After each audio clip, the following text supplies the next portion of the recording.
Hi, I'm Richard Byrne. You know me from freetechforteachers.com or perhaps right here on my YouTube channel. Now, this video is a little bit different than what I normally do. In this video, I talk to Gerry Dee. Gerry Dee is a Canadian comedian who used to be a teacher and then became the star of a sitcom called Mr. D, which aired on the CBC for 8 seasons. And now the show is available on Amazon Prime. I had a lot of fun talking to Gerry Dee this morning, and I hope you enjoy the conversation as much as I did. Welcome, everybody. I'm Richard Byrne. You know me from freetechforteachers.com. Today, I'm joined by a special guest, Gerry Dee, the star of Mr. D, the gym teacher, coming to Amazon Prime on December 12th. Some of you have probably seen the show on the CBC in the past. Welcome. Thank you very much, Richard. Nice to be here. Thanks for reaching out to me. I want to get started on this by talking about your teaching career, because unlike a lot of sitcoms about teachers, you were actually a teacher for 10 years. So what did you teach? What did you teach? So I took gym in university. We call it phys ed, but kids call it gym, as you know. And but when I first got my first job, there was no positions in phys ed. So they asked if I could teach history and geography, 12th grade, which I probably should have said no. But I was so desperate for a job, I said, I will do that. And that was really where the idea for the show came. You know, I got into stand-up after that, but the comedy came from me teaching history and geography and not knowing what I was really doing. And basically kind of faking my way through the whole year with all the little tricks that, you know, us teachers know. And a lot of movies in class to help me, get the messages across, making sure kids didn't read ahead too much and come in and ask questions because I hadn't learned it yet. So, but eventually I got to phys ed, which was my dream teaching job. And then that's where the whole show was, mimicked that as far as teaching in the social sciences and then eventually getting phys ed. Yeah. So I think your story is one that a lot of people can relate to. My first teaching job was language arts. I was a history major. So I didn't really, I came into it in similar, tried to fake it. I remember one student reading way ahead in the Odyssey, and I hadn't read the Odyssey yet. I was like, exactly. Oh, no, slow it down. So I get that. I get that. Now, there's a lot of other things that happen in teaching that they don't cover in university. No. For example, my first year teaching, I had a kid bring a bottle of pee to class and tell his classmates it was apple juice and try to get them to drink it. Wow. Did anything like that happen to you when you were teaching?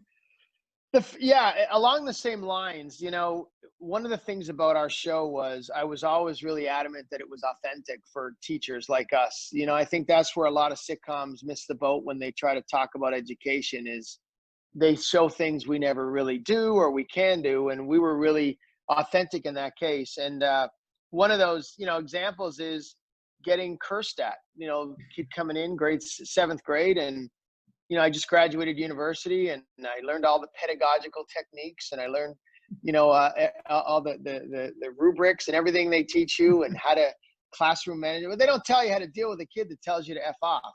And you're just kind of learning on the fly with a lot of that stuff. So the management of the classroom, a lot of it to me is innate or you just figure it out as you go. And that's why you get some teachers that handle it well. But you'd really draw on all of your experiences in life to manage the kids. There's no book or course in your education training at university or college that prepares you for a kid cursing at you or a kid bringing a bottle of urine to class. You go on your instincts and what you think will work best.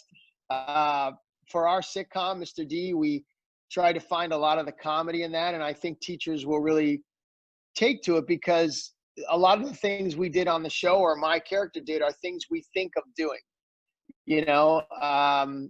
when a kid's reading out loud in class and you come up across that fourth or fifth grader who is really, really weak at reading.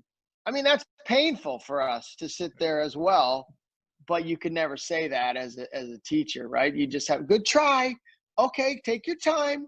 That's okay. But in your head, you're like, oh my God, this is torture.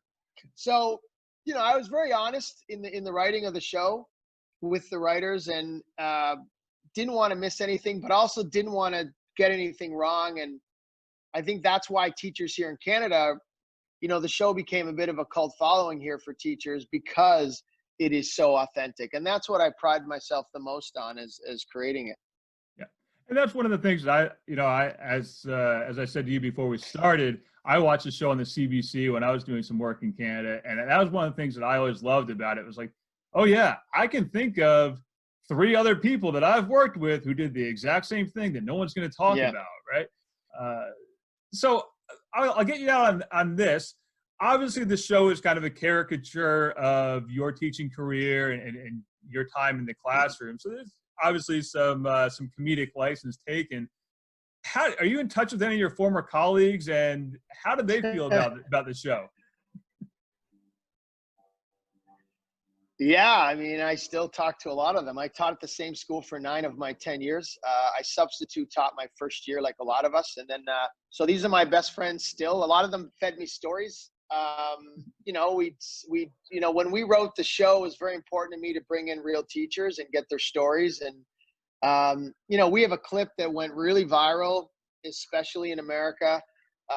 It's titled, "You Can All Be Lesbians." And it's 10 little kindergarten kids sitting around a circle, doing I forget what they're called now, but words that end in an, on, en. We do this with grade 1s in kindergarten, and the clip became a viral clip, and that was a real story. A kid bringing show and tell. My friend had a kid bring a vibrator and said it was a rocket ship he found in his mom's drawer. So these things happen; they're real. A lot of the stories are real, but my friends I keep in touch with, of course. And again, the show was really carefully written to really be real stories and real things that happened to me or colleagues or friends that teach. Oh, fantastic. The show is, again, on Amazon Prime starting tomorrow, December 12th. It's called Mr. D, the Gym Teacher, on Amazon Prime. It was Mr. D on the CBC. For friends who are not in the US or Canada, is there anywhere else we could see it? Not right now, but hopefully that changes. You'll still see it called Mr. D. We added a bit to the artwork just to kind of make it stand out a bit more for new audiences. But no, not yet. It's really right now just Canada, and we're happy that America finally gets to see it. And I am too, because I think it's a fantastic show. So thank you so much for making the time this morning. Thank you. And I hope everyone enjoys a nice wine cooler while watching the show on Amazon Prime. My favorite. Thanks, Richard. Stay safe, pal. Thanks. Bye-bye. Bye.